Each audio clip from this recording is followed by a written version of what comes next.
My Z family, welcome back again another new video. I am the Z Rider and finally the 160cc segment killer is here, the KTM RC 160 and also আজকে একটা test রাইডও ছিল যেটা হচ্ছে ADV 250X এর।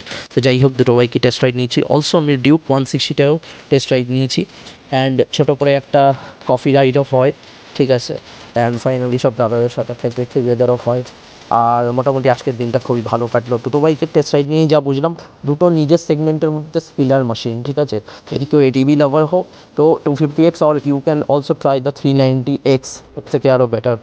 আর 160cc মধ্যে যদি একটা powerful street fighter চাও তা আমি বলবো জাস্ট 160 দিকে চলে যাও, ডিউক 160 অ্যান্ড অলসো 250টা ট্রাই করতে হবে, বাট 250 থেকে 160 ইজ বেটার, আমি যা বুঝলাম। তো যাই হোক, লঞ্চের বেসিস আর কিছু বলবো না, বাকি আমাদের দাঁড়াবে। নতুন লঞ্চ করছে হিসেবে এটা ফার্স্ট 160cc মোটরসাইকেল যারা এত প্রিমিয়াম ফিচার্স আর এত পাওয়ার বেশি না করতে পারে, তো ওই গাড়ি নিয়ে আমার কোনো লাভ নেই। So thank you so much Bardhaman KTM for inviting us, and also thank you Shobhitaকেও এরকম টেস্ট রাইড অ্যান্ড এরকম বাইক লঞ্চে ইনভাইট করার জন্যে। অ্যান্ড কমেন্টের মাধ্যমে জানিও গাইজ ভিডিওস কীরকম লাগছে, আর আরও এরকম নিউ কন্টেন্টস দেখার জন্য ডু ফলো।